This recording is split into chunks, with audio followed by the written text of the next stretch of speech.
Good afternoon, everybody. Thank you for having me. I appreciate the opportunity to be here. My name is Christine Hunschofsky, and I've been the mayor of Parkland since November 2016. I'd like to start off with a quote. When I look at this event, I see these dominoes, each of them very specific, that had to line up that way, that morning, for things to happen the way they did here. And when I look at that, all I see are the spaces in between where somebody, somewhere along the way, could have stopped the next domino from falling. This is a quote from David Wheeler, father to Ben Wheeler, who was killed at Sandy Hook Elementary School in 2012. That very well could have been a quote taken from February 14th, 2018 in Parkland, Florida. Before February 14th, Parkland was a city, no one knew where it was. And we actually enjoyed that in Parkland. Our biggest issues were, how are you supposed to put your bulk trash out on the sidewalk so that it gets picked up? Speeding complaints. Sometimes those who were actually doing the speeding were complaining about the others who were speeding. We had 2 traffic lights. That was also, why do we have traffic lights? And oh my goodness, we're having street lights coming on some of our larger roads. But that's what we do as elected officials, as local electeds. These are the things we do in our community, road improvements, those kinds of things. Well, on February 14th, our world changed.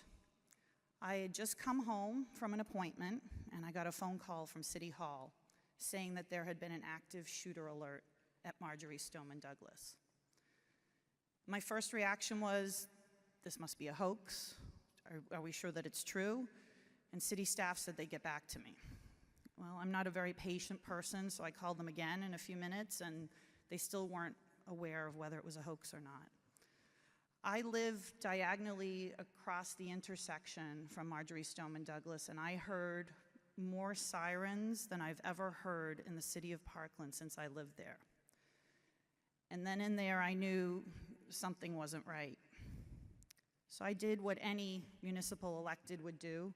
I immediately went out to be with my residents. Because on a municipal level, the residents, they're not just our constituents. These are our friends. These are our neighbors.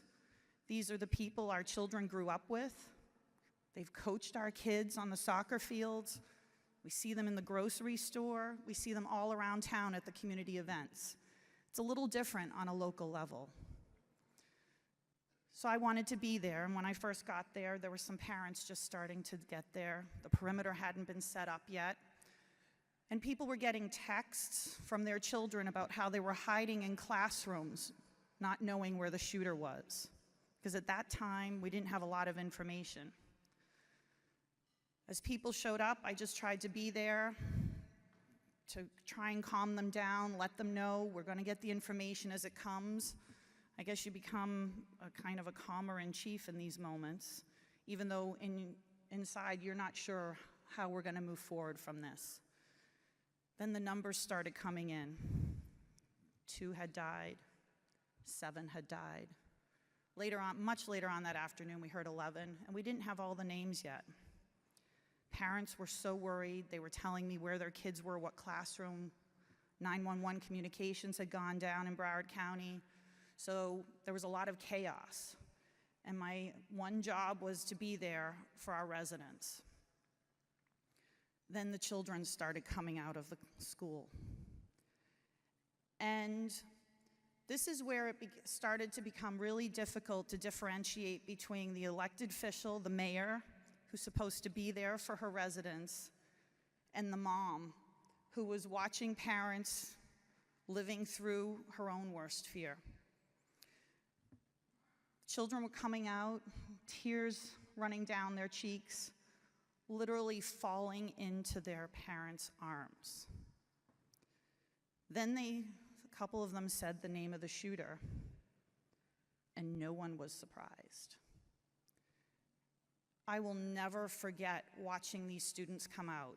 And there was chaos. Nobody knew yet where anybody was supposed to go to meet up with parents, who were they supposed to communicate with. And that's when we also saw the community come out really strong. So Parkland has always been the kind of community where we're there to help people. We love being part of a close-knit community. We're around 30,000 residents. When Irma happened, as soon as our residents got electricity, they're like, Christine, where do we go to help somebody else? We have collections, we have water, we have food, we'll go anywhere we need to. And that started to come out in our community as well. People were driving people, taking teachers places, bringing water to the site, just doing whatever they could to help. It's also the time when the media descended on us. So Parkland, people didn't know where we were, and neither did the media. Well, they found Parkland pretty quickly. My phone was ringing off the hook, and now I was asked to grant interviews all the time. And I remembered every time I had watched a mass shooting or any kind of shooting anywhere, it was always talk about what happened, who the killer was, but we never really talk about the people who were affected. So when I went to the media, I had to give some facts about what had happened that I was allowed to talk about, but I wanted to talk about our community. Because for me, this was personal. I wanted people to know who we are, that we were human beings that were hurt, that we weren't just some faces on a TV screen. And I also wanted our residents to know that the world cared. So I did a lot of media that day, and for those who know me, I don't like to be in the spotlight, but it was important to me to do the job as mayor, to make sure people knew who we were, that we were a close-knit community, that things like this, if they happen here, they could happen anywhere. It had been a busy day, and about 8:30 that night, I finally started to look at my social media while I was waiting for my next interview. And that's when I saw that people had been looking for my friend Jennifer Montalto's daughter. So I texted Jennifer, and I asked her how Gina was doing, and if she was okay. And that's when she called me and told me that she had lost her baby girl. And I again go back to, on a municipal level, these are not just our constituents. These are our friends. We govern in a completely different way than other levels of government. We are the ones who are closest to our constituents. We are the ones who know our constituents. They know us. And therefore, when things like this happen, we have a very special role that no one else can really do. Later that night, there was a staging area at the Marriott, so parents had been there probably from 4 o'clock on, waiting to hear what had happened to their children. I got there a little after midnight, and I saw so many people I knew. I saw Lori Aladeff, whose daughter Alyssa had died. She hadn't found out yet. They'd been there from 4 p.m. and this was after midnight, and they still hadn't gotten definitive word from the authorities. Lori and I had just judged at a debate tournament 2 weeks before. Then I saw Manny and Patricia Oliver, Joaquin's parents. My younger son had been on a baseball team with Joaquin for 2 seasons. Then I walk further in, and Fred Guttenberg comes up to me, who lost his daughter, Jamie. Even though he hadn't been given official word, he was friends with one of the police officers who had seen his daughter killed. He came up to me and said, Christine, I just lost my daughter, Jamie. Fred and I had just been at a ribbon cutting the Monday prior to that at a local business. And then I turned and I saw Gina Hoyer, whose son Luke was killed. Our older sons had played soccer together, and we had many mutual close friends. About 1:30 in the morning, Gina and her family were brought back into one of the rooms by the authorities. And our close friends came to me and said, Christine, she'd like you to be in the room. That is such a heartbreaking experience. And I don't want to take these families, I don't know how they managed to get through this. But to watch your friends hearing that their child was not coming back, as a mother, devastating. That these families have had the strength and the fortitude, no matter what issue they've decided was most important, to move on and to go and do something to make a difference, has been nothing short of remarkable. Friday morning, this would have been February 16th at 5 a.m. Well, actually, let me go back first. We had a huge vigil the next night because we wanted people to be able to come out and feel the community. So usually at our events, we might get a couple hundred people. We had thousands of people in our Pine Trails Park. And it was time where the city staff had put it together, and we had all the electeds showed up, for camera time from all over. And when it was my turn to speak, I had spoken to Fred Guttenberg earlier, and he became very passionate about guns. And I said to Fred, I'm given an opportunity to speak, but I'd rather you speak. And that was one of the first starts for him in his advocacy. Because as municipal electeds, it's supposed to be about doing the work. It's supposed to be about remembering the people. These are the people who are around us all the time. Friday morning, I was getting ready for an interview at 5 a.m. Wasn't sleeping much back then. And I met Nicole Hockley, who lost her son Dylan at Sandy Hook. And here was this woman who had lost her son several years prior, and I was crying with her, asking her for any advice she could give. And she told me that while it might seem the community will come together after this kind of a tragedy, we will be hit with a tsunami. And our community will become divided, and there will be factions in all different ways you would never imagine. I was surprised, but I took her advice, and I listened to her intently, and I said, I'm just trying to get through the day now. I don't know how we're going to be able to move forward. And her advice to me that I have never forgotten since was to always remember why you are here. And that should really be the mantra of every elected official, but especially municipal electeds. Why are you here? You are here to do whatever you can to support your residents, because they might have other people who represent them in the county and in the state, but your community is only your community. You're the only elected that only is in charge of them.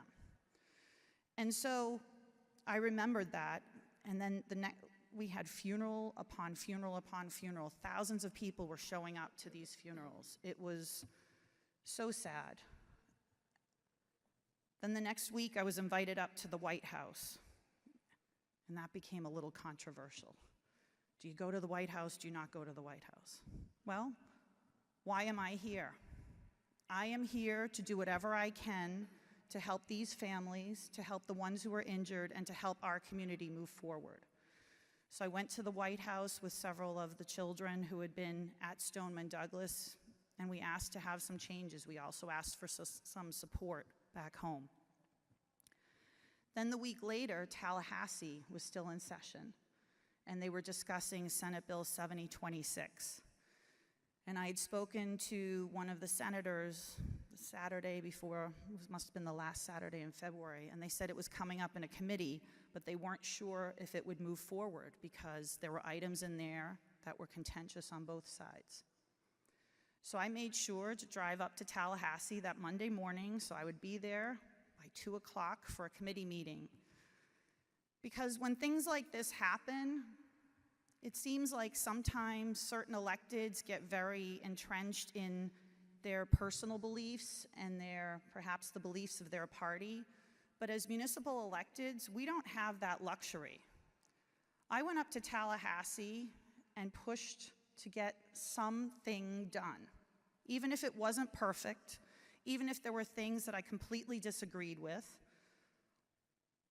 because that's our job. That's our purpose. We don't have the luxury of spouting what would be the ideal scenario because we are the ones that have to answer to our residents. We have to be there in the grocery store and explain to them why, when this happened, nothing got done. And so I went up and I thanked the representatives and the senators on both sides of the aisle. There was dead silence in the room when I said that. But it is important that electeds come together on things like this. I wish it could happen more often. I wish it wasn't just when so many people died. Senate Bill 7026 did pass, and I know it's going to be discussed later, and I know it wasn't a perfect bill, and I know there are things that can be improved. But our families went up and they needed something to get done. Our community needed something to get done. All the communities needed something to get done. And I think it was pretty remarkable that it did get done. As time went on, our community did get very divided. You'll see we have all different types of movements going on. Some people agree with them, some people don't agree with them. Some people want metal detectors, some people don't want metal detectors. And all of a sudden, we started experiencing what I like to call the shiny object syndrome, where when a community in trauma is trying to work through that trauma and people are on all different levels of grief and healing, they need to focus on different things in order to help themselves get through the day. And no matter any decision we would make, somebody wouldn't be okay with it. So it was very important in this time to remain grounded and to remember, once again, why we are there. And at that time, with all the commotion going on, I came up with the phrase to focus on the purpose and avoid the circus. And I think that that is a great way to kind of get through the day. Often, especially today with social media, with the media trying to get whatever headlines they can, facts be damned at times, to sell papers or get as many clicks as they can, it becomes a circus-like atmosphere. And as the municipal electeds, who are the closest to the people, who our residents, our friends, our neighbors count on to make a difference for them, to be the ones that remember their voice, not the county's voice, not a district's voice, but your city's voice. They rely on us, and it's important to remember the purpose and avoid the circus. We are now working through a healing process. It's going to be a marathon, not a sprint. We have people, children, who were shot in these classrooms and watched their classmates on either side of them be killed. They had to walk over dead bodies to get out of the school. We have hundreds and hundreds of people who either had to watch their colleagues or watch their students or see their friends laying dead as they walked outside the classroom. And I say this because people like to put a nice bow and put things in a nice package of, look, all these wonderful things that are happening, look at the students speaking, and the students are doing a great job. But there's a lot of trauma still in the community. So we decided to focus on mental health and focus on recovery, reminding our friends and our residents to be kind to one another, that we could have different opinions and different ways to get there. As David Wheeler said, there are plenty of dominoes, and there are spaces in between all those dominoes. Pick the space that you're most passionate about. That doesn't make your space any more or less important, or another person's space more or less worthy. Focus on what you're passionate about, and let's everybody work together in this. We now have parents. These parents have been amazing. The students get a lot of national headlines, and we're extremely proud of how articulate they've been and how they've really made a movement in this country. But these parents have done so much work at home. They were up in Tallahassee lobbying for Senate Bill 7026 to pass. They've started foundations to work on suicide prevention, because suicide and drug addiction are usually two things that creep into a community after a mass tragedy. What I'm most proud of our city is that we don't want this to define us. We want to remember the good in our city. We want to remember coming together. And as an municipal elected, I just want our residents to know that no matter what, we hear them. We're not putting partisan politics in front of them. We're not putting our careers in front of them. We are here only for them because we have never forgotten our purpose. It's up to the electeds, the municipals, to do the work. I'm going to leave you with this passage that I read recently from John Gordon's The Power of Positive Leadership, because I think this really represents what the municipal electeds always need to remember. No matter what anyone says, just show up and do the work. If they praise you, show up and do the work. If they criticize you, show up and do the work. If no one even notices you, just show up and do the work. Just keep showing up, doing the work, and leading the way. Lead with passion, fuel with optimism, have faith. Power up with love, maintain hope. Be stubborn, fight the good fight, refuse to give up, ignore the critics, believe in the impossible. Show up, do the work, you'll be glad you did. Each person in this community at some time will be faced with some kind of crisis. I hope it's never on the level of the crisis that we've faced. But just know that by remembering your purpose, remembering why you're there, and just showing up and doing the work, you can make an amazing difference in your community. Thank you very much to the League of Cities for having me here to speak with you today. I really appreciate it. Thank you.